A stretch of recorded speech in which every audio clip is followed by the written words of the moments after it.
here in Monroe, North Carolina, to witness Eric Trump take to the stage. By the way, we had a slight problem with American Airlines. They were about 4 hours delayed, so I appreciate you guys waiting for me. We love you guys. Thank you, thank you, thank you. So what do you guys think? Honestly, I just want to keep this conversation. What do you think about Biden pulling out of the debate this morning? Did you see this whole thing? You know, I was just on the radio coming here. I called him a coward, so I'm sure that'll go viral at some point.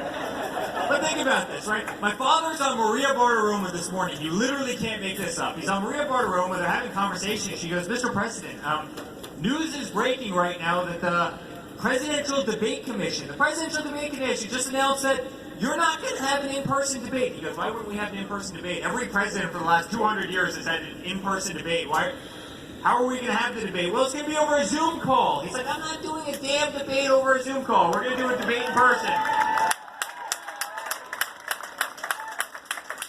And so Biden goes, yes, please, let us do it over a Zoom call. Now, you know you'd have 12 guys with literally flashcards behind the camera. The camera would be right where I was. You'd have 14 young staffers right here literally holding cue cards for him. You'd have 7 teleprompters. You know that's why he was so anxious to do this over Zoom, right? He didn't want to leave his basement. He wanted to do this thing, you know, again, in the comfort of his home, because he never leaves his basement. He certainly doesn't come to North Carolina. I don't think the guy's been here yet. If he has, it's been like once. I don't think Kamala Harris has been here. He hasn't been anywhere else. And then he comes out and says, you know what, instead, I'm going to do a town hall. I'm going to do a town hall where I talk to people in person. So he won't get on the same stage with my father, but he's willing to do a town hall on the same stage with other people. Isn't that kind of interesting? I mean, I kind of find that ironic. So, guys, this is what we're dealing with 47-year politicians. This is who these people are. An entire lifetime. This is who Joe Biden is. I mean, the guy's been in, I'm 37. The guy has been in politics 10 years longer than I've been alive, if you can possibly believe it. I mean, some really cool person came up to me the other day. They go, Eric, I've got a little analogy for you. You take your car to a, auto mechanic or mechanic. They have it for 47 years. You go back to them, and they say, I just need 4 more years to fix this damn car. Would you believe them? Would you trust your car with them? But not a chance, guys. Not a chance. Hey, guys, the party that we're running against, you know, I say this all the time, but in 2016, we were running against incompetence, right? Hillary was incompetent, and all these people were totally incompetent. They gave $150 billion to Iran, a country that chants death to America, and, you know, bad unemployment, and, you know, manufacturing leaving this country. China was ripping us off, and Mexico was ripping us off, and the European Union was ripping us off. Everybody was ripping us off, right? My father was running against total incompetence. Our military was run down. Our vets were being treated horribly. 1 second, we're going to raise the color. It's not even the Democratic Party. It's the far left party. I say that all the time. Honestly, I always say that JFK, if he was sitting here today, would be sitting front row with us, right? I mean, this is not the party of... JFK was a good man. This isn't even the party of Bill Clinton. I mean, this is a far-left party run by Ilhan Omar. They're crazy as hell. But you look at what they stand for. They want to take away your First Amendment rights. They want to take away faith in society. What is it with their war on religion in this country? You saw during the convention, the DNC, which was horrible. I mean, it was terrible. It was actually worse. They were worse during the convention than Kamala Harris was last night, and she was pretty bad last night. By the way, how well did our man Pence do last night?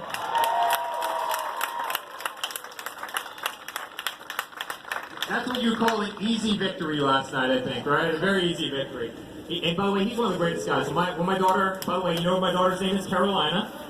After North Carolina, because my wife's from Wrightsville Beach, and we spend all our holidays here, and we love it. And but you know, he's the first guy to call us. He was the first guy to call us. Literally, Carolina had just, I don't want to get too graphic, but like 1 minute into her new life in the world, breathing air, my phone rings. It's the White House. I'm like, oh, it's my father. You know who it was? It was Mike Pence. He's the greatest. He's the greatest man in the entire world. But for some reason, they have a war on faith in this country, and I haven't figured it out. They took out the DNC. They took out under God in the Pledge of Allegiance.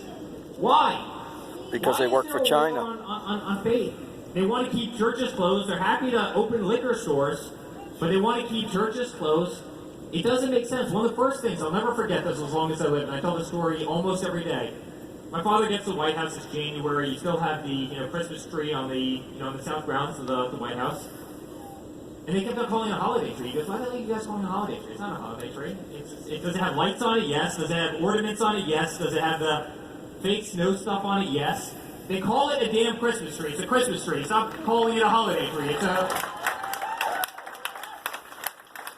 But they want to attack Christianity. They want to get rid of, in God we trust on our currency. They want to get rid of under God and the Pledge of Allegiance. They want to shut down churches. They want to get rid of faith. They want to attack the nuclear family. You see all these beautiful kids here today, and we can't figure it out. And they want to get rid of your Second Amendment. Who's into the Second Amendment in this crowd?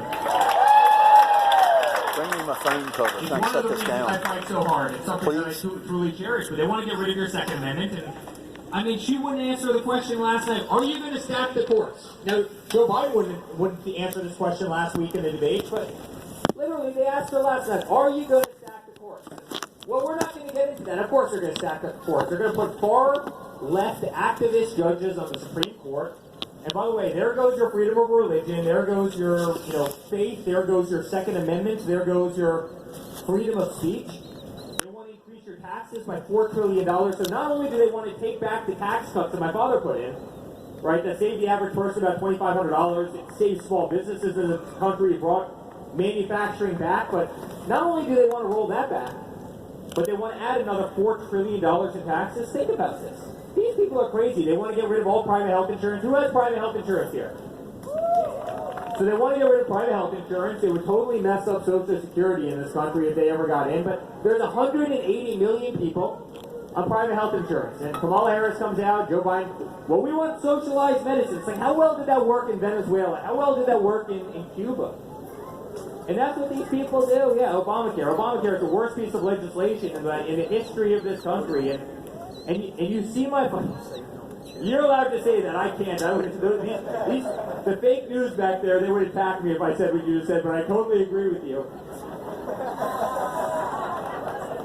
So they want to mess with healthcare. They want to take away our guns. They want to tax the hell out of us. They want to take away faith.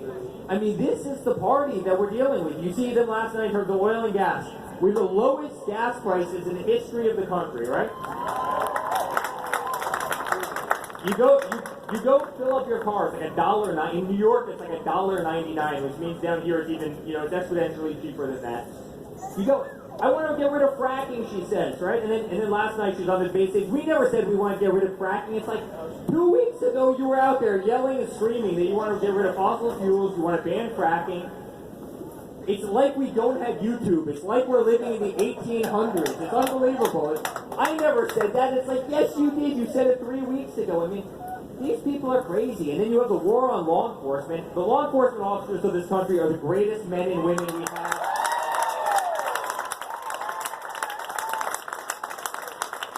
And so a couple weeks ago, they're out there, right? We want to abolish the police. We want to defund the police. Then Joe Biden gets to Pittsburgh, and Mr. Biden, it's not very popular around here to defund law enforcement. We love law enforcement in Pittsburgh. And no, man, I never said that. I don't want to do that. He's like, you're on tape 3 weeks ago saying you want to defund the police. I mean, could you imagine if my father did this? Could you imagine if he flip-flopped like this? I mean, he'd be done. He'd be done. That's all they'd be talking about. And literally they do it with fracking, and they do it with police, and they do it with private health care, and they do it with everything. I mean, these people are such phony people. And last night, Kamala Harris was great. I love this one.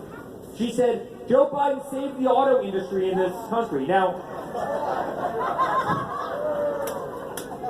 he kind of championed NAFTA, which costs us 70,000 factories in this country. 70,000 factories left after he championed NAFTA, right? I wouldn't exactly say he saved industry. And then Obama gave up on industry when he said, there's no magic wand that will bring back manufacturing. You remember this, right? But what the moderator forgot to mention was in Wilmington, Delaware, everybody knows that's where Biden's from, was the largest GM plant outside of Michigan, right? And in 2009, guess what happened to that plant? It shut down, and all those jobs went to Mexico. So he was vice president. This happened in his hometown. Do you think he saved the General Motors plant in Wilmington, where he's from? No, he didn't, right? And yet she's out there saying, yes, he saved the auto factories. I mean, these people are so full. I can't say it because there's too many kids in this audience, and I'll get in trouble. But they're so full of it. And And guys, you look at what my father stands for. My father wants the greatest economy in the world, and he's done that. The lowest African American.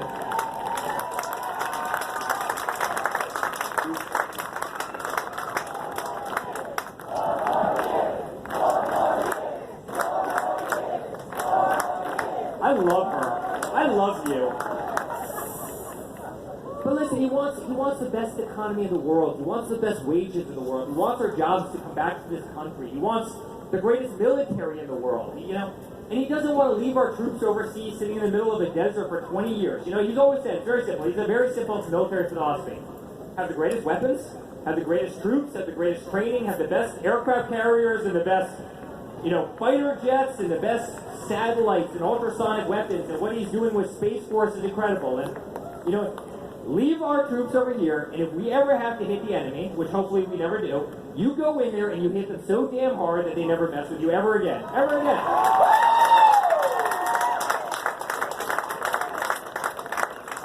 You know, versus these other guys who want to be the police force for the entire world and get lots of people killed. I mean, it's such a bad way of fighting. And if you went back to 2015 and 2016, the only thing that was talked about on the debate stage, you guys remember this, was ISIS and Al-Qaeda. When was the last time you heard about ISIS or Al-Qaeda? I mean, the second we start taking out Soleimani, the second, you know, he started shooting, you know, missiles at guys in jeeps from these really expensive drones at 30,000 feet, guess what? You know, ISIS disappears. They start dropping Moabs on mountaintops that had insurgent camps, and guess what? ISIS disappears. And my father took the handcuffs off the U.S. military. They had the ability to do the job, but they never let them do the job. I remember he was in office for like a month at the time, right? And he's telling me a story. We're sitting there. He goes, you know, I got another call from like a general in the middle of the night. Sir, can we take out this person? He goes, let me ask you a question. Sir, where did you go to school? And the guy on the other end of the phone goes, well, sir, I graduated #1 in my class at the Air Force Academy, and there's another guy on the phone who graduated #1 in his class at the Naval Academy. He goes, why are you calling me at 3 o'clock in the morning every time you want to take out a bad guy in the Middle East? Like, I definitely trust your judgment. If you tell me that the guy's bad, go shoot him. Like, do what you guys do best, which is take out bad guys. Why the hell are you calling me at 3 o'clock in the morning? It's not like I'm going to tell you not to take out the bad guy that you're telling me is a bad guy. Like, just go take care of business. And, you know, it's about time that we had that kind of mentality, you know, in the Oval Office. And so my father wanted the greatest, and he wants the greatest military in the world, and we have $721 billion a year that we're now investing in. Look what we're doing with space. Angle. Look at these new satellites, and look at our veterans and how well. Do we have any veterans here? You guys are correct. You guys are correct.